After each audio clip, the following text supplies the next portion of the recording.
All Need Music podcast. I'm Matt. And I'm Jesse. And we're joined today by special guest singer-songwriter Josh Merritt. Hello. How y'all doing? So, thanks for having me on, fellas. Absolutely. Yeah, absolutely.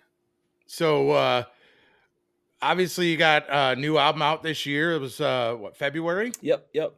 February 6th, right. Man. We the record's called 206, and it was an afterthought to put it out on 206 on 30. Nice. February 6th, I was wondering that when I saw it, and I was like, and I saw the date of it, I was like, I wonder if that was intentional or if there was another story behind the 206. No, I mean not the date. The date itself was kind of an afterthought. So it just we got the record done, and I was trying to figure out when to put it out, and a buddy of mine actually played drums on the record. When I was at the lunch with him, just catching up. I said, I don't know when I'm going to put this thing out, man. He said, you should put it out on February 6th. That'd be cool. Nice. I was like, okay. Nice. Yeah. I would have voted for February 5th myself, but I'm partial to that date because that's my birthday. Oh, so right on, man. Right on. Yeah, he's a little biased on that. That makes sense. Right. That makes sense. But there is a story behind the 206, right? Yeah, there is. So the record itself, I call it a relationship record. There's plenty of breakup records out there, but sure. This one I found out well after I got out of this long-term relationship. I was going through my songbook, and I'm constantly writing songs, and I was going through my songbook and just checking on my past songs that I've written, and without even knowing that I did it, I had documented this relationship through songs, and I'd unintentionally written a song at the start of the relationship. I had written a song in the middle of the relationship. I'd written a song when we broke up one time, and I'd written a song when I was boohooing because I was really lonely, and I'd written a song when I was getting over it. And so I thought, well, man, that's something that's pretty neat, And so I thought, well, that's a cool concept record, man. Just the rise and fall of this relationship that I was in. And then the number 206 was actually a number that the person that I was in the relationship with, she would see this number all the time, like from the first time we started dating. I think we were out, and it was on a receipt or something even. And then after we split, she would see this number all the time. Well, then after we split up, I was in Iowa and I had a week off, and me and the guys went and got our palms read, just for something new. And the lady there, I asked her, I was like, well, what's the significance of 206? I said, because it was a number that, and it's an angel number that is a sign of growth in that moment. It's a sign of gratitude, that you should take heed in that moment, because that there's strength and growth that's coming from whatever's going on. And I thought, well, if that don't describe that damn relationship. you grew your ass right out of it. I grew right on down the road. Awesome. Nice. No, but that's it though, man. So the 206 is an angel number. Yeah. Very cool. That is, I've heard a lot of stories about how artists come up with, whether it's song titles or album titles and stuff like that. That might be one of the most interesting backstories on that. So thanks, super man. Cool. Yeah. Thanks, man. Trying to keep a special meaning like that most people wouldn't know the backstory and the meaning of it. So super cool. Yeah, no, so I've got 2 records out, and both of them are kind of concept records. They have a vein that runs through them, and that I love concept records, don't get me wrong, but it wasn't intentional. It just kind of landed that way, man. The first record I definitely did, but the second one, I was hoping to just have a regular album, with some songs thrown on it, and then I thought, man, I can't miss this. It's right in front of me, Like this is a must. So ended up with another concept record. So there you go. So, on the topic of relationships, where's that at for you now? Obviously, you moved on from that. And, That relationship's been Got someone new? yeah, that relationship's been several years ago, and I've actually gotten engaged since, and Oh, nice. yeah, fully moved on, man. And Yeah. something really cool. I mean, the process of recording a record. I mean, heck, it that album took a year to record. I think probably another 6 months to a year to get it ready to put out. So the subject matter from that, we're talking a couple years ago, and Right. so by the time I'd put the record out, it's not like I was putting a record out with this vengeance, or you know what I mean, or like it was some kind Right. of a. It was definitely my own thing, my own personal thing, and I was actually fortunate enough to get to reach out to that ex who I hadn't talked to in a couple years or since, and I asked her to take a listen to it, and I wanted her approval on it because I didn't want it to be vindictive in any way. It's not what it was Sure. for. It was just a piece of art, piece of therapy for myself, and Yeah. so I wanted to make sure that nothing was coming off like that. And she loved it. She gave me full approval on it, gave me the green light. So that was neat too. Awesome. Nice. Yeah, yeah, Super cool. Super cool. Yeah.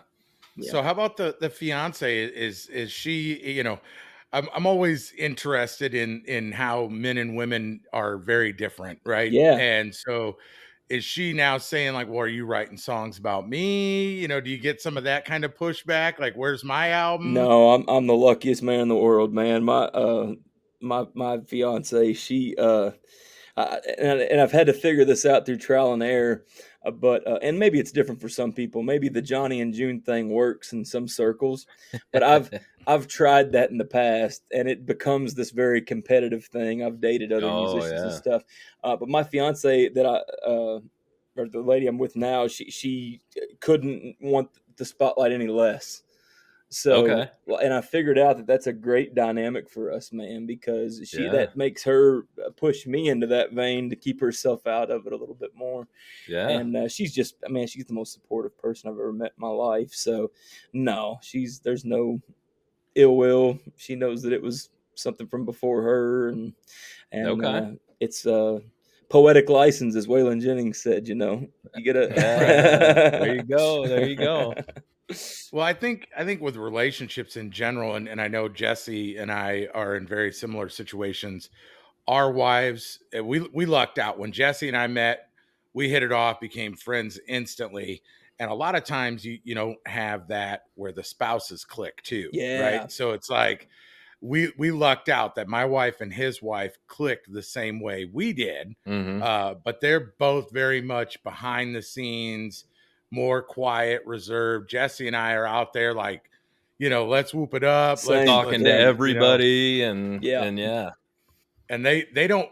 Sometimes people are like, well, what's the matter with those two? Because they don't like want to get involved in conversations, but they'd rather be that way. They're sure. more low key, and both of us are super outgoing and like, let's go meet someone, and yada yada.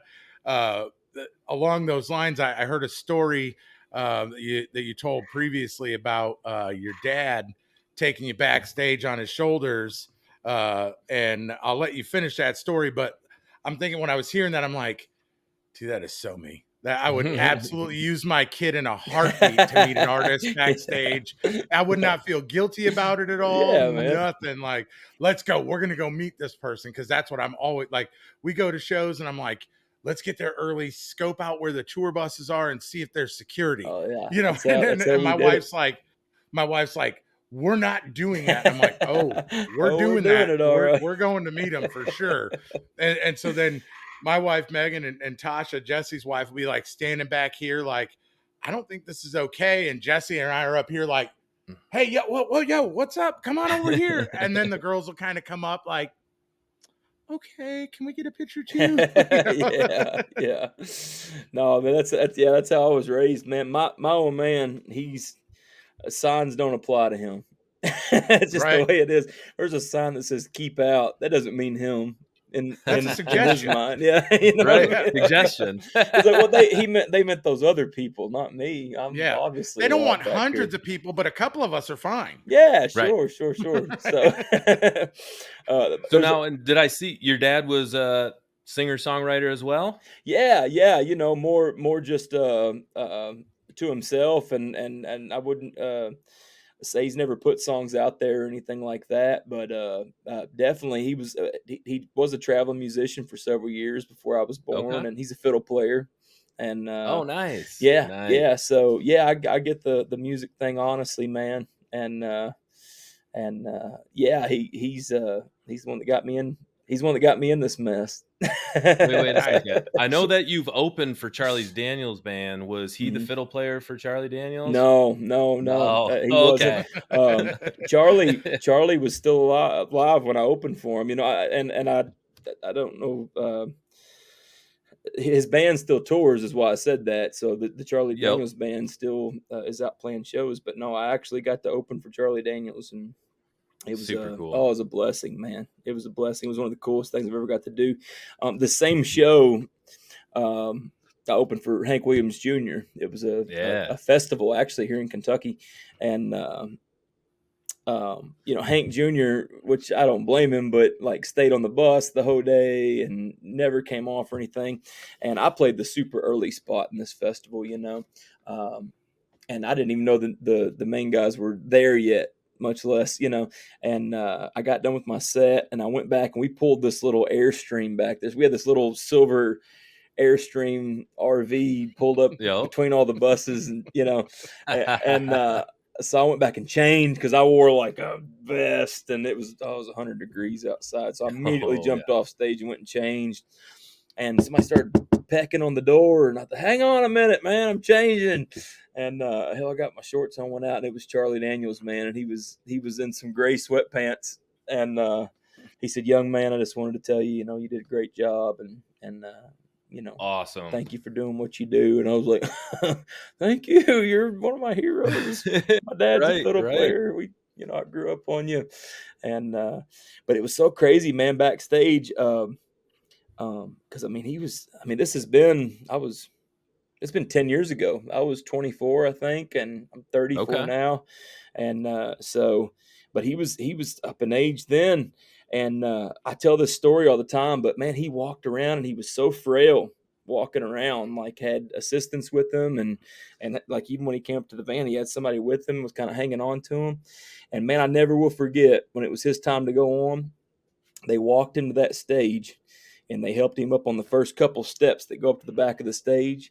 And when he hit the back of that stage, man, it was like a light switch turned on, man. He went out there, he was doing kicks in the air and swinging his bow Oh, around. And nice. I thought, man, that's what it's all about right there, man. That's Heck yeah. insane, you know, because Performer. yeah, Yeah. he turned it on, man. He said, "Hey, I'm here to give these people a show," and Yeah.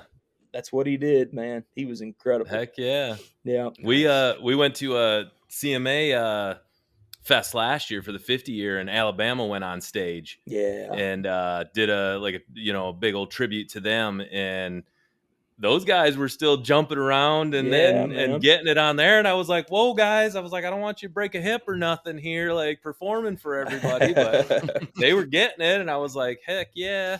Yeah, It is getting rough for them though, because I seen them do a full show and they have a chair on stage and they take turns sitting down for yeah, songs. And Yeah, you yeah, know, it's kind of bittersweet, right? yeah, When like for me, I grew up and Alabama was always on. My mom loved Alabama, and so that's what I grew up to. Like we decorate our tree every year, listen to Alabama Christmas, like yeah, without fail. When I got older and moved out on my own, my mom asked what I wanted for Christmas one year.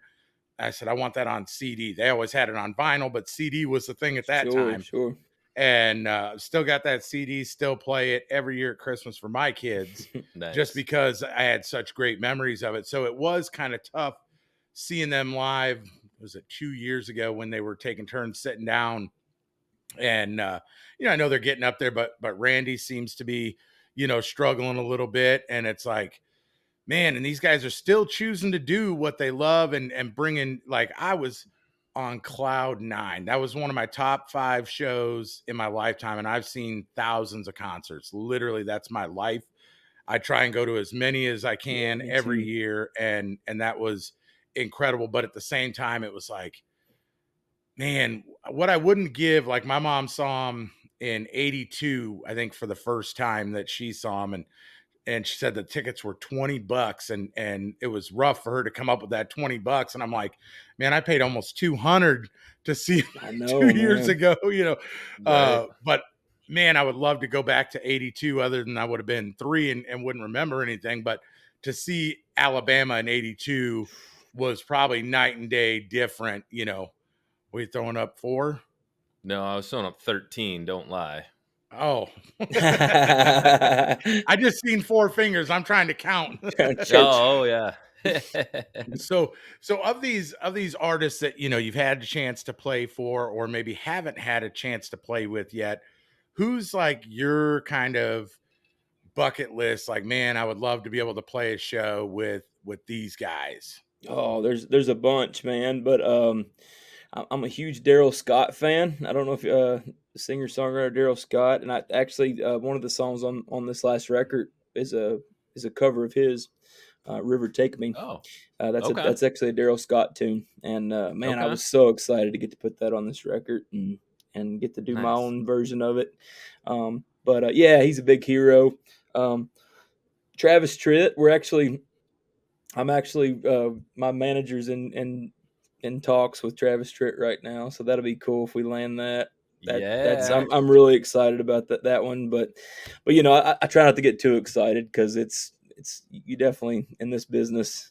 Oh, I'm You sure. Yeah. count you Cutthroat count your and yeses, you know. yep. Right. You don't count your no's because they come along quite a bit. But yeah, that's Travis Tritt's a big big hero of mine and big influence of mine. I'd say a lot of '90s country. Man, I come up on '90s country, so Yeah. Yeah. all those guys. I'm a huge Jason Isbell fan. You know, that'd be cool if Oh, that ever yeah. landed Yeah. someday. You know, but yeah, that's probably my top, I guess, for right now. Nice. Yeah, So that's interesting that you say that about the industry, because, you know, our goal is, you know, to eventually have people from all aspects of music yeah, on. Like, we just had a DJ on our last episode, and she's a program director for a country music station. But we want to get the record label side and all that. But that's been one of our biggest like struggles since we've been doing this podcast is managers. yeah, uh you know, where it's like they reach out, and then it's like they ghost you, and then they come back around, and it's like, you Hmm. know, yeah, like, and yours wasn't like that at all. You know, there's been a couple, and I get it, like, people are busy, and yeah, especially like you got to put your career first. But Right. it's frustrating, and I've wondered, is it like that? And you kind of mentioned that it is, where it's like you got to count your yeses instead of the yeah. nos, you know. It And it's is, like, man. okay.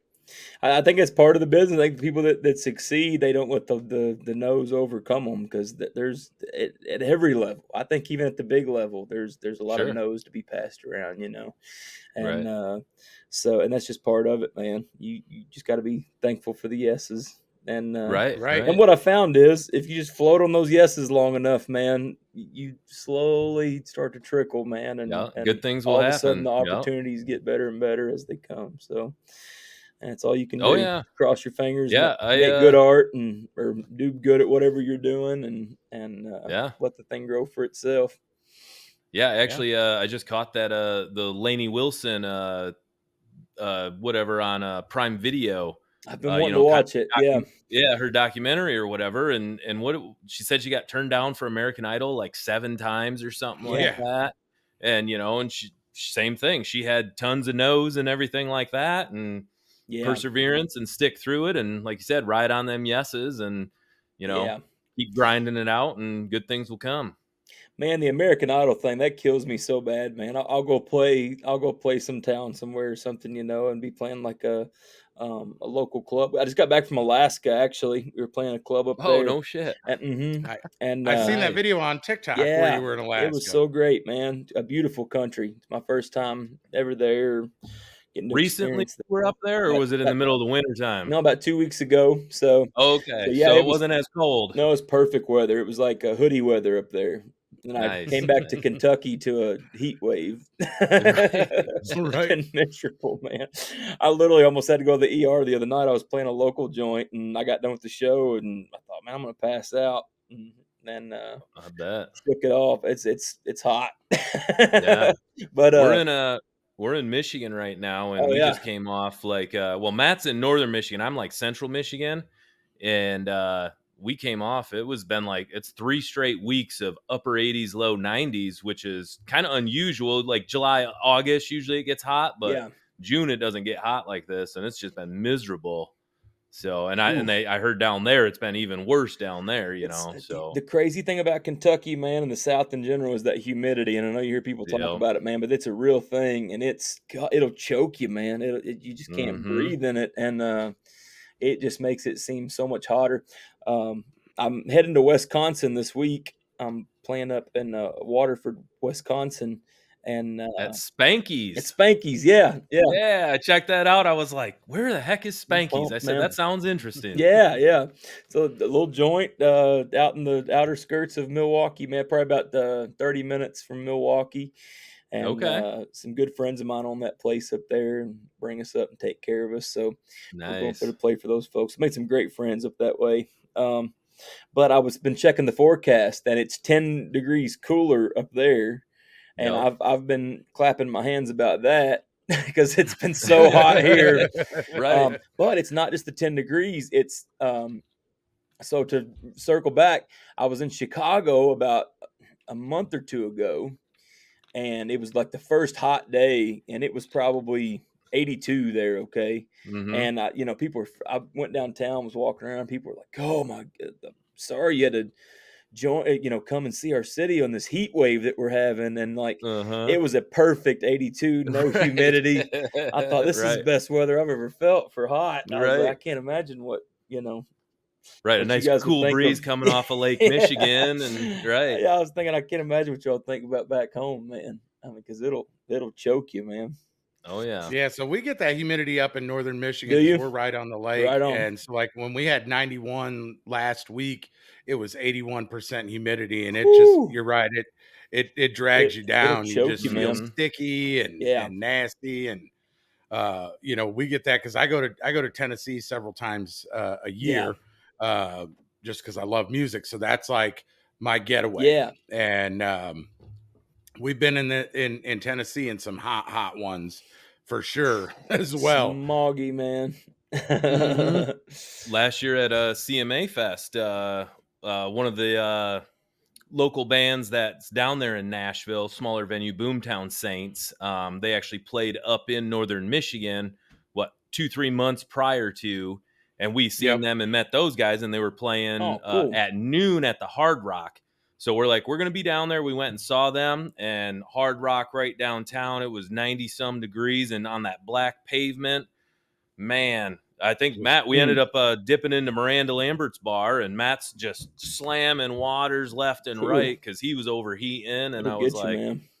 yeah, I'm like, I can't even imagine playing a show in that kind of weather, Yeah. where you're, rocking out and everything. So and you yeah, don't see artists usually in shorts. You guys are still wearing jeans and shit, and I'm like, I'm in my shorts trying not to have a heat stroke with my fat right. ass walking around Broadway, Man, and it's like, I'm so weird. what do you need the pants for? I'm so weird about it myself, man. Actually, in my agreement with my band members, it's the only dress code. I don't care what you can wear tank tops, whatever you want, but you got to wear pants. I'm so Yep. weird. I'm Yeah, so weird about shorts on stage. I just Oh it's yeah. yeah. I get it. I get it because people look at you like I'm even like that sometimes as a fan, right? When I'm seeing somebody in concert and I'm like, is he wearing skinny jeans? Like, Yeah.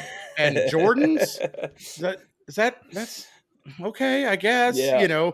Not but everybody can be Bailey Zimmerman with the jorts and the I Jordans, Converse know, All man. Stars. I'll say this, man. I'm a Teddy Swims fan, and I've got to check out some of his shows. And he pulls off the shorts on stage, but he's like one of the Yeah. only front men I've ever seen that pull it off, Hmm. man. right? Yep. Yeah, we got to change that for you guys because the summer touring season's got to be I ridiculous. know, I know. It's something else, man. But it's hot, but it's gonna be hot, man. I look at it like this, if there's a there's something about a feng shui about putting yourself out there if somebody's coming to see you, man. It's about like going to church, man, which I know there's these new churches now you can wear shorts to church, okay? Same as Right. there's new artists these days that can pull off wearing Pull off them. shorts on stage. But the way I was raised was, and the way my granddad raised me was like, no, you don't dress up to go to church to show off for people. You dress up to go to church as a sign of respect for whose house Absolutely. that you're Yeah. going to.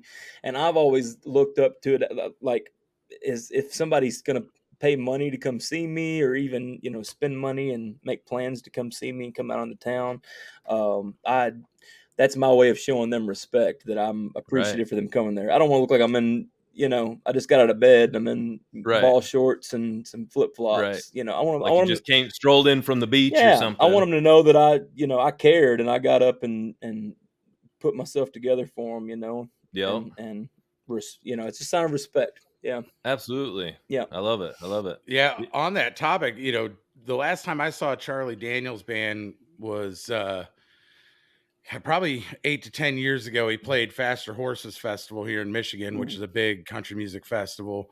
And it's in July, hot as hell.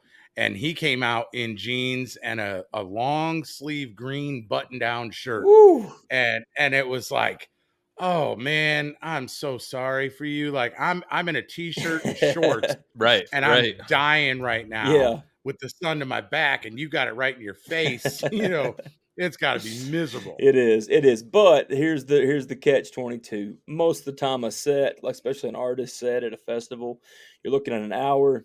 They've got an air conditioned van for you in the back for Right. before you get Right. on and after you get on. So you got to go out Right. there and, turn it on for a little bit. And I'd say it ain't hot, because it is, but Oh yeah. then unlike the people that are waiting on you for 6 hours, you get to go Right. back and Right. cool down and have some hors d'oeuvres. Yeah, there you go. Mhm. Yeah, I So always thought it was funny, like if you go to like some of these stadium shows or something, big productions, and they got the fire blasting in front of them, and I was like, it's already 90 some degrees, and now you got fire blasting in front of you. Like that yeah, can't be very nice to view, no, but no, it's not about lot comfort. I didn't. What did Levon Helm? He said, I didn't.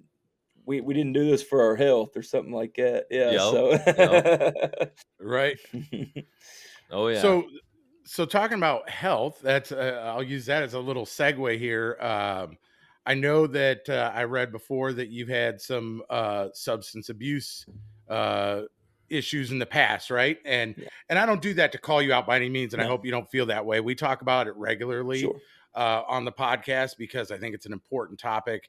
My brother died this past August. He was an alcoholic, and it seems like a lot of artists and people in the industry that we've talked to already, both before we started the podcast and on the podcast, there seems to be a common theme with addiction and with mental health issues, and so we love to always talk about that side of it because I feel like that's how you get rid of the stigmas is Sure. when Get you it in the address those open. kind of Right. things and say, we're going to put this out in the open, and people can quit thumbing their nose at it because guess what? We all got someone in our family that's dealt with some stuff, whether it be the mental health stuff, whether it be the mental health and addiction, or whether it just be the addiction. Uh, you know, those are topics that I think, people need to talk about and know that there is a light at the end of the tunnel, and you can, come through all that stuff. And didn't know if you wanted to maybe talk a little bit about that side of things. Sure. My struggle has always been more on and off with alcohol. My record, Reynolds Station, the context of that record was about substance abuse in general, but it was an overlay of my childhood, actually. My mother was a, severe methamphetamine addict for over half my life, Oh wow. and so all my childhood was kind of dipped and soaked in that, and Hmm. me and my brother got taken away from her when I was like 8 years old, and she spent a lot of years in a very bad way, dealing with substance abuse, and so I'm very familiar to the topic, and Hmm. it is, man. It's a sad thing, and it's even more sad that there is such a stigma about it because a part of the reason I feel like people don't reach out for help as much is because of the label that gets placed on you after you've admitted these 100%, issues with this. 100%. Yep. And it's one of the reasons I made that record. It wasn't interesting enough. My mom, by the time I had put that record out, had been clean for over 15 years and had Nice, made nice. Awesome, had made a awesome, complete different life for herself. Um, awesome.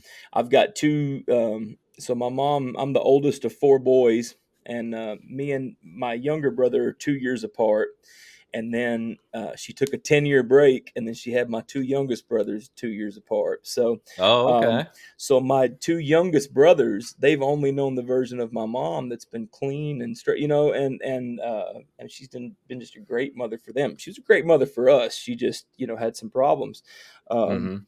but when I went to go put that record out, the stories that I was writing about in that record, they were from my perspective of things, and they were things that I'd been dealing with for a long time. Man, you can only imagine uh, the trauma and stuff that comes from Yeah. growing up that Oh, way. yeah. And that's not a Right. word that I'm familiar with using, honestly. Man, is Mhm. it it's been after the fact that I've even realized that I was dealing with all that stuff and trying to get it out. So when I went to do that record, it was tough because I kind of had to pull some skeletons out of the closet, not just of myself, but of other people that had Sure. put that away and didn't want to think about it or revisit it again or have it come up again.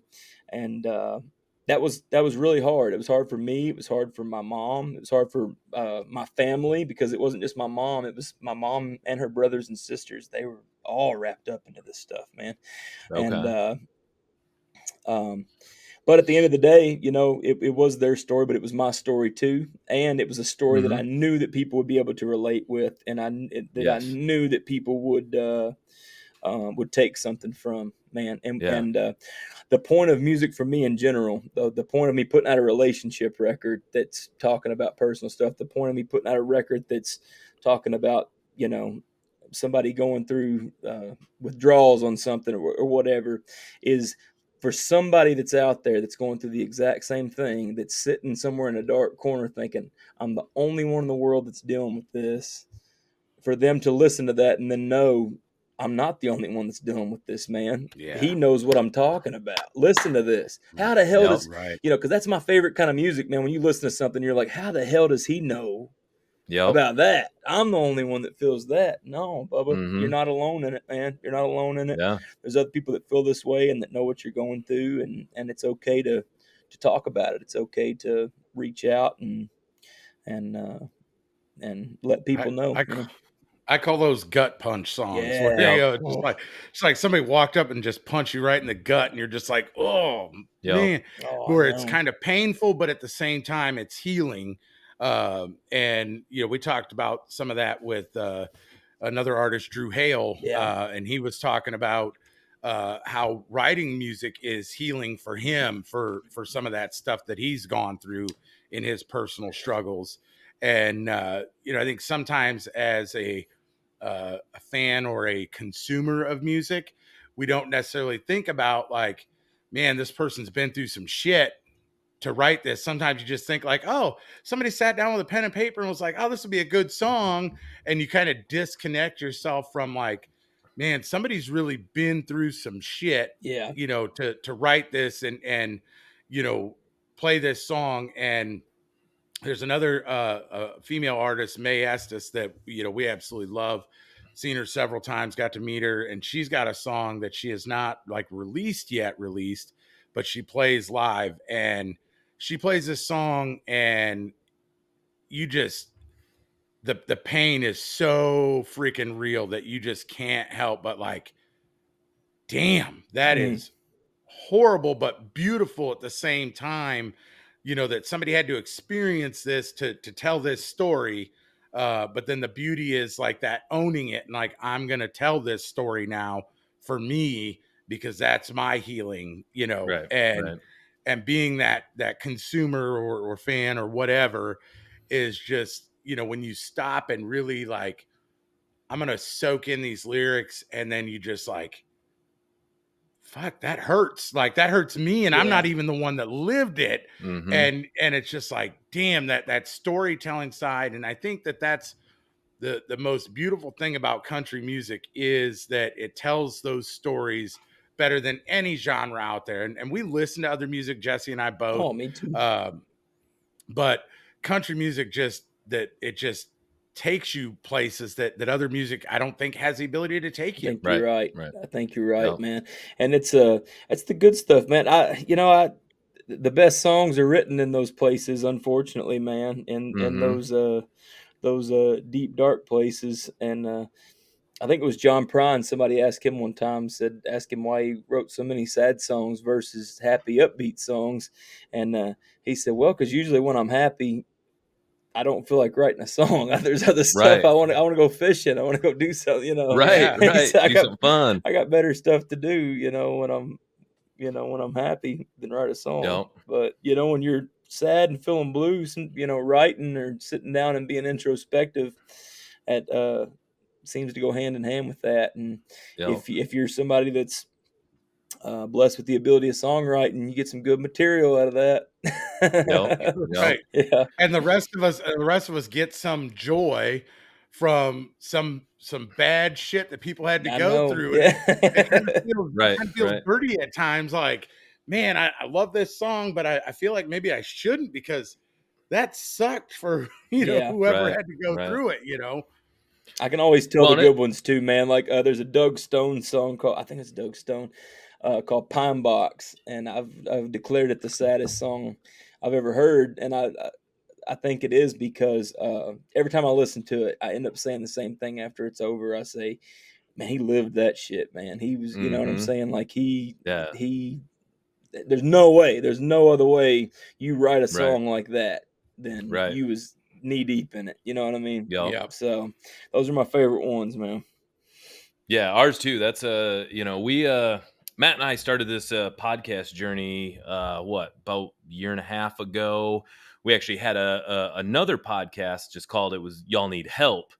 And it was just kind of like our stories and the shenanigans that we got into, but we were always like kind of telling stories of our personal stuff that we were going through. Like Matt said, his brother was battling addiction, lost the battle with that. My older brother, Sorry to hear that, man.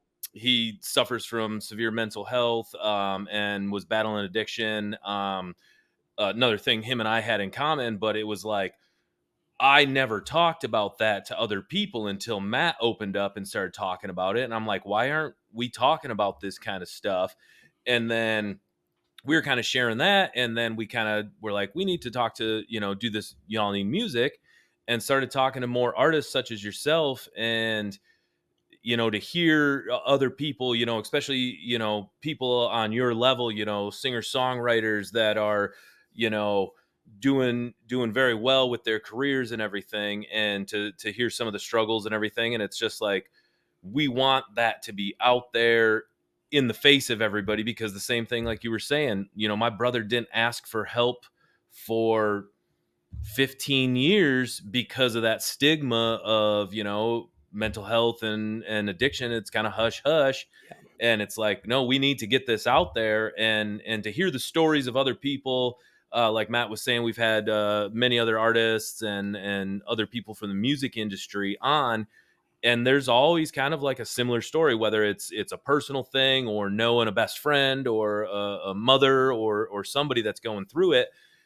The more we can get that out there to people, to say, it's okay to ask for help. It's okay. Other people, like you were saying, how do they know that? And other people deal with it. It's not just, a closed cell thing. Yeah. It's a much bigger issue than most people think. And to get it out there and release that stigma of, you know don't ask for help. No, ask for help, and Yeah. and let's get you the help you need. And it's been great to see artists such as yourself that embrace it and write songs about that, to share that, so the masses can hear that kind of stuff. Like, so cool, and so awesome that you are getting that kind of message out there to the people. It's important, man. It Yep. really is. It's man, just starting the conversation sometimes, man. And Absolutely. and Matt, I'm sorry to hear that you lost your brother, man. Uh, that's that's the worst of the worst when it comes to this.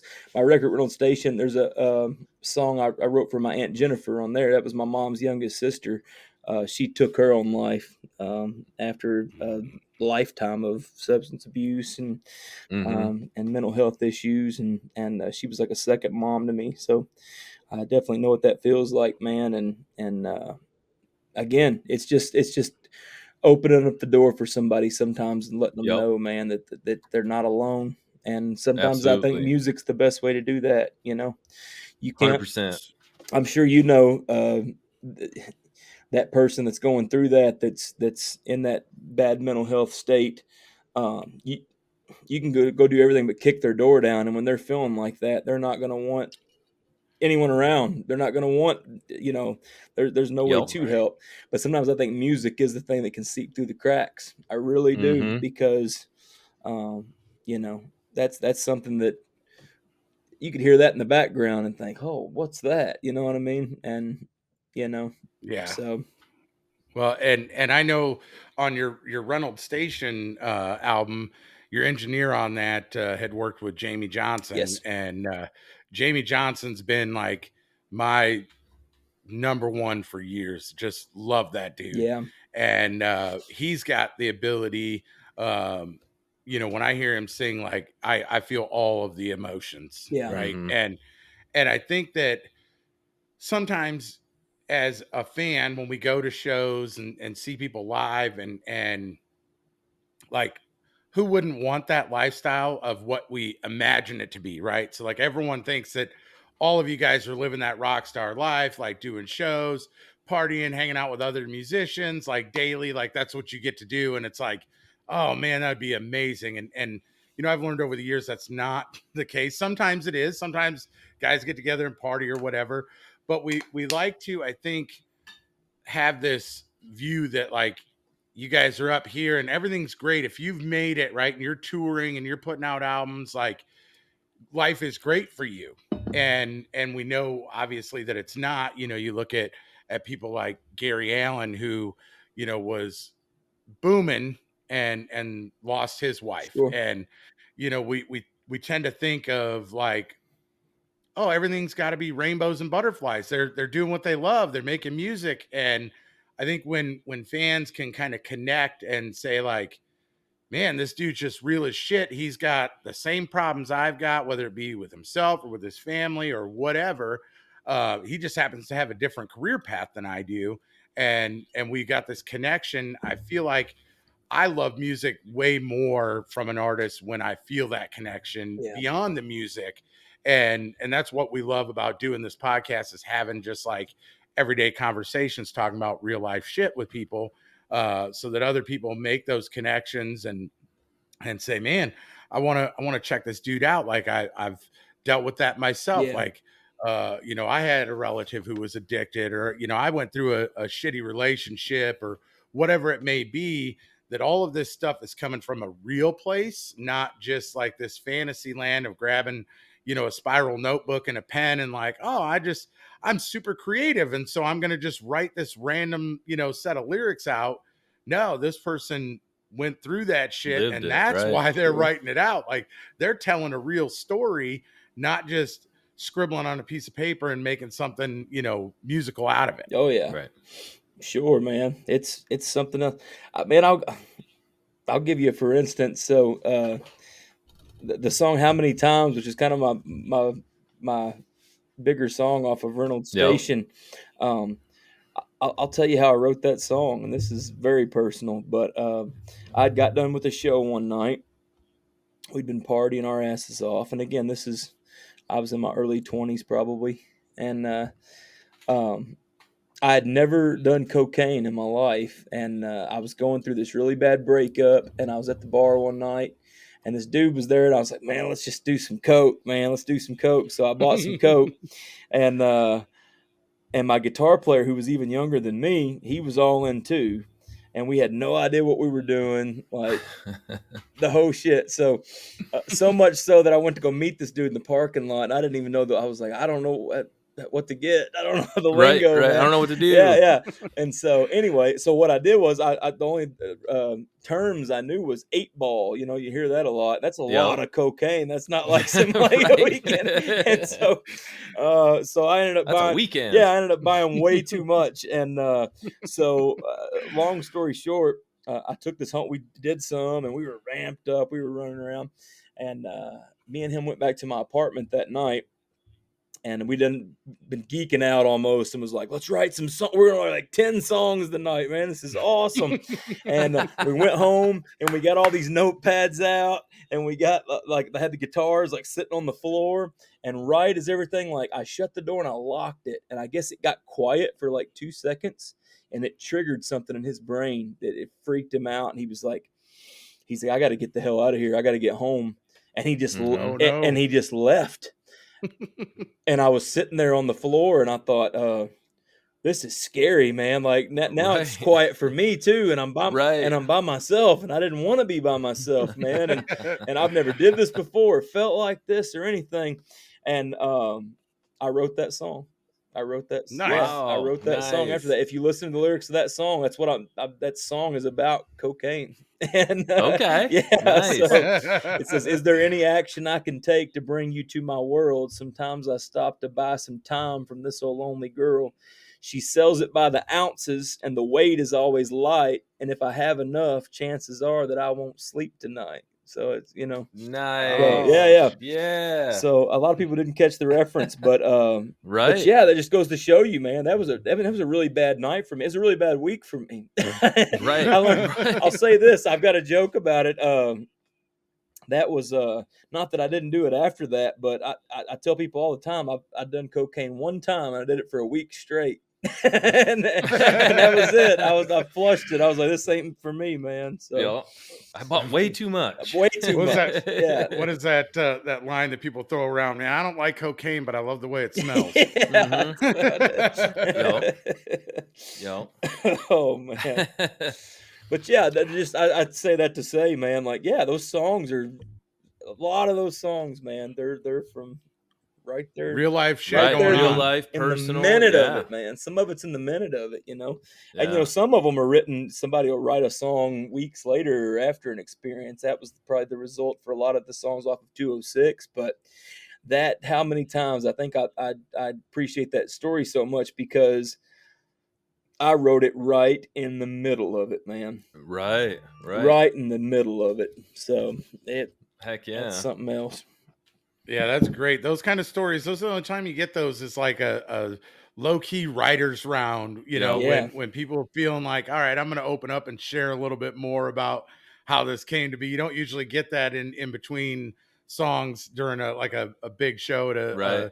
a festival Sure. or opening up for someone else. And that's what, Jesse and I, we obviously we've done the CMA Fest. We do, Faster Horses every year. That's where we met.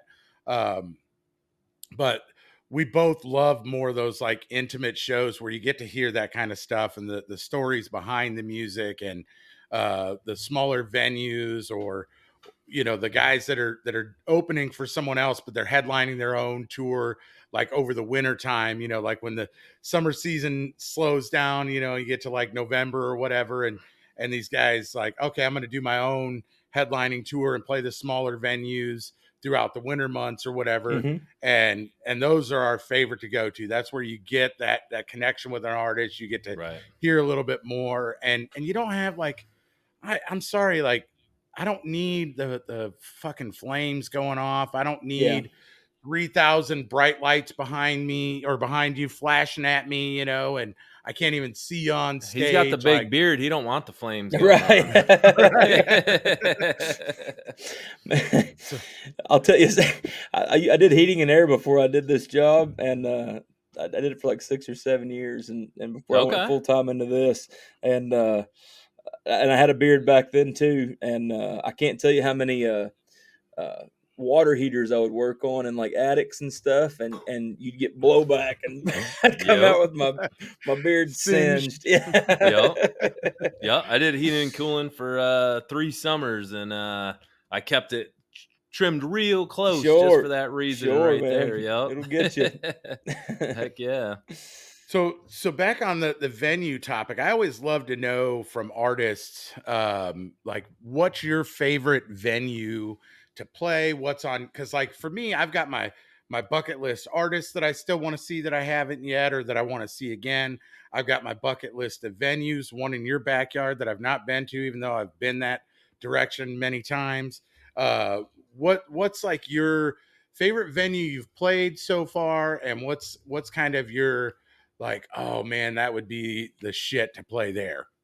That's a good question, man. My favorite type of venue is the listening rooms, though, man. I love those. If there's signs on the door that say, "Hey, when he starts playing, shut the hell up," like I Yeah. love it, man, because I got into this to be a storyteller, man. My heroes are I love the John Prynes and people like that, man, that like to tell Mhm. stories. So, um, those are my favorite kind. My favorite venue I've played so far. Might be the Blue Note. I played the Blue Note in Oklahoma City, and that's a cool club. John Moreland came up in that club. It's Okay. a really Okay. small place, but it's just got a vibe, you know. Yeah. Nice. I like that place a lot.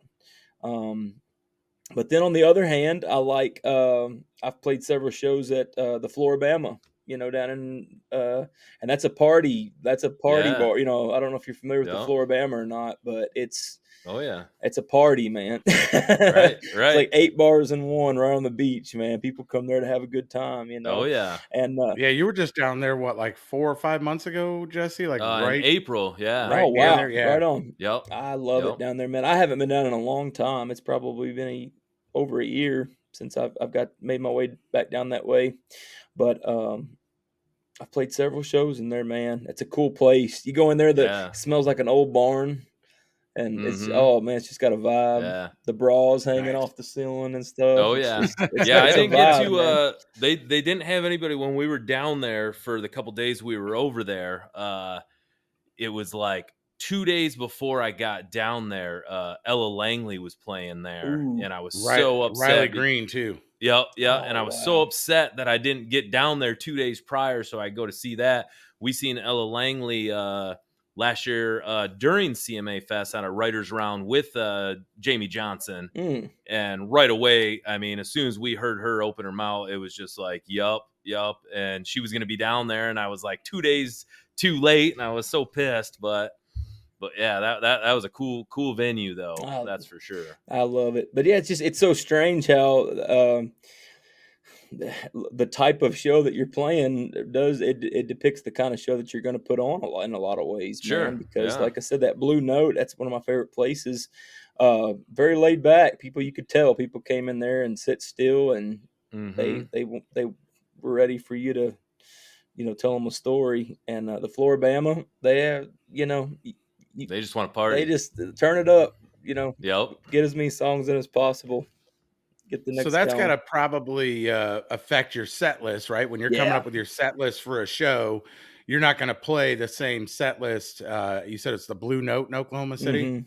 I Yeah. gotta remember that to check it out because I'm always like I already wrote looking it like, down. okay, good deal. Yeah. Uh, like for me, like Renfro Valley is still on Oh, my bucket list, and I've been by there on the freeway so many times heading south, and every time I'm like, man, but it's one of those. I've never I got get to kind of play there, and I have I grew up in Eastern Kentucky, and I have such a respect for Renfro Valley. I wanna play there someday. Yeah, for me, I get kind of music snobby, I guess, where it's like I've been out to Colorado before and toured Red Rocks and I want to go to a show there, but every time I've been there, there hasn't been somebody I want to see. And it's like I'm not going to waste my Red Rocks Experience. experience Right. on just an okay show. Like I Yeah. Right. want it to be somebody. And that's how it's always been when I'm coming through, heading to Nashville or whatever, and go through that area of Kentucky. And I'm like, man, I got to get to Renfro Valley. But it's like, I look when we're making our trips and it's like, oh, that'd be all right. But I want it to be like, no, that's going to be badass. Yeah. I'm going, Mhm. you know? Yeah. Oh, I love that place so much. They get some good ones, man, but you gotta catch them at the right time. Yeah. I've seen I've got the story you were talking about my dad carrying me back to the buses was, we were going back to see John Anderson, who was a huge name in my house growing up, man. Nice, Like nice. I tell people all the time, this is a joke, it's not for real, but that there was a picture of Jesus as you walked in our house, and then right to the right of it, there was a picture of John Anderson. Nice, So nice. we were John Anderson fans in my house, and but funny enough, the last time I got to see John Anderson live was probably 20 years after that first story, and we seen him at Renfro Valley. And my dad, being the guy he was chit chatting somebody in the back of that place, and hell, we went to go sit down, and I was like, well, who's you talking to? He's like, oh, it was nobody. It was nobody. And we go to sit down, and some guy's waving us in from the wing of the stage, like, come on back. And we got to go back and talk to Nice. John. And Yeah. we had a picture of me and my dad, and I was sitting on John Anderson's lap from 20 years later, and we recreated it. he Oh, was all nice. down for it, man. Yeah. That's My awesome. big ass was sitting on John Anderson's lap again. So, but Nice. yeah, it's pretty That's cool. awesome. But Yeah, we've talked about John Anderson on the podcast before. Yep. And oddly enough, when I was doing kind of some of the background for that episode, I found out something about John Anderson that I didn't know. And turns out not many people do. John Anderson actually was hired to do construction as a side gig in Nashville when he was trying to make it, just a young dude. And he ends up getting hired to put the roof on this place called the Opera House. mhm. And so he's the only person that did construction on the Opera House, and then also played the Played in the Opry. Opry House. And I just can't help but think, like, was there other dudes? Because I've worked on crews, and I used to be a painter, and you get guys in the trades, and like, imagine some young John Anderson, like, I'm gonna play this place one day, and everyone else like, yeah, sure you Yeah, are, right, dude. Like, right. it's just sling that hammer and shut up. Let's get to work. You know what I mean? Right, And right. then to come back around and have the career that he did, and be able to probably tell all those guys, like, how about this? Go fuck Right, yourself. right. Let's look where I'm at now. Yep. Yeah, it's incredible, man. I think Right. I know Travis Tritt, I mentioned him earlier. I know he did HVAC too Yep. before he got into Yep. music full time. So that's interesting to me too, man. To know what people did before they took off. Oh, Yeah, absolutely. and you also you went to school to do probation, right? You got To be a cop, degree in yeah. criminal justice. Yeah, Criminal I justice? did. Yeah. So I got into heating and air, and then went to school at night. So I was going and doing heating and air during the day, and then I would take night classes. And then there for a while, I was heating and air during the day, night classes, and then playing music late night for Nice. several years, man. And at that time, I was just going to play music, and not that I didn't want to do it, but it wasn't in the cards for me to be a musician, but like full time. So I thought, man, I'm going to be a Mhm. cop, and so I went to school to do that. And then, long story short, I got offered my first tour to go down through the Florida Keys when I was 21, and it was the same Nice. week I was supposed to go to the police academy. Oh. Yeah, I'd gotten hired on by my local police department, and it was the And same you're week like, I was supposed to go to police academy. "Ah." And but this tour I got offered, it was opening up for a friend of mine who was doing very well at the time. He was in this band called Brasher Bogue, and they were touring through the Keys, the Florida Keys, and it was like 2 weeks, and it was like you play a show off a night, play a show off a night, and all expenses, no pay. Like I didn't get paid anything to go do this, Yep. but all expenses paid. And Right. and I thought, you know what? I was 21. I was like, you know what? Like I'll come back and go to the police academy. Yeah. You know what I mean? yeah. Like It'll be there. we'll, They always need we'll cops. reschedule this. But what happened was I got down there, and there was a lot of structure to the way we did those shows. There was there was a schedule list for each day when we did sound check, load in, where we had to be somewhere. I watched Brasher Bowe go and do radio during the day and go do those things. And man, I just being that close to it, man, I fell in love with it. And I, honest to God, came back and decided that's what I was going to do. That's when I Awesome. decided that's what I was going to be a musician when I got back from there. Awesome. And That's what I What did. year was that? That was so I was 21 when I went to do that. I quit my job. Uh, I took 2 years. I came back and put a plan together, and paid off my truck, and paid some debt off that I had. And I ended up quitting my job September 22nd, 2014. So it'll be 10 years. 10 years this year. Nice. Yeah. Awesome. Man, Awesome. you know what's crazy about that is that's one day after my wife's birthday, Oh and wow. you put out your album one day after my Oh birthday. man. Oh, there you go. Crazy how shit lines I'm up like telling you, that. man. Yep. It's Universe weird, works weird, weird. don't it? There it It is. does. So, we're gonna probably wrap this up Sure. soon, so we don't take up your whole night. But um, when are we gonna see you in Michigan? I'd love to. I've never even been to Michigan. I've never even No? been there. No, no, I'd love to, man. Maybe I'll get a hold to you guys, and you guys can key me in on some venues, and I'll see Absolutely. if Whitney can't Yeah. reach out to some places up there. My manager. Yeah, Absolutely. absolutely. So this casino we've got in town here where I live in Petoskey, which is kind of a touristy area. But they've been doing this country concert series for the last, I think, 3 years now, and bring in some pretty good acts, all from like Nashville and that area.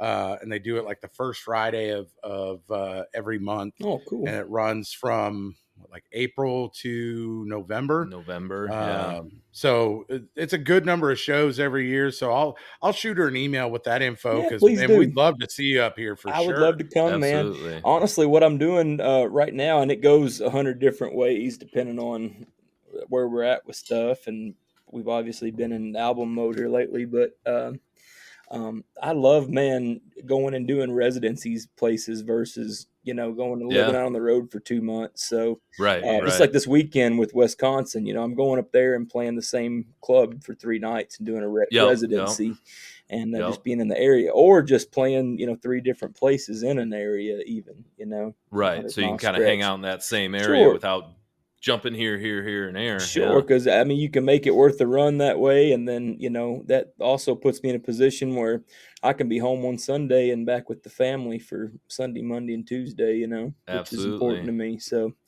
Absolutely. yeah, that'd be great. Maybe I can work that out with somewhere up there, and come Yeah. up for 2 or 3 days, make it work it, and do a one Right. off. Yeah. Well, Yeah, yeah, we'd love that. on this podcast, yeah, we love to tell people, obviously we're showcasing you and everything like that, but we would like to obviously you're on Spotify and all the streaming platforms, Facebook, Instagram, everything like that, and you're playing that Spanky's here coming up. Mhm. What else you got in the works for this summer where people, because we got listeners from not just Michigan, we got from all over that are more centrally located. Are you guys doing anything else this summer, Sure. festivals or anything like that? Man, I'm pretty local for July. I've been literally on the go for the last 2 months, and I think, Sounds like it, yeah. yeah. So I think we're doing Wisconsin this Alaska month. to Chicago to Wisconsin. I know. I'm telling you, all over, all over.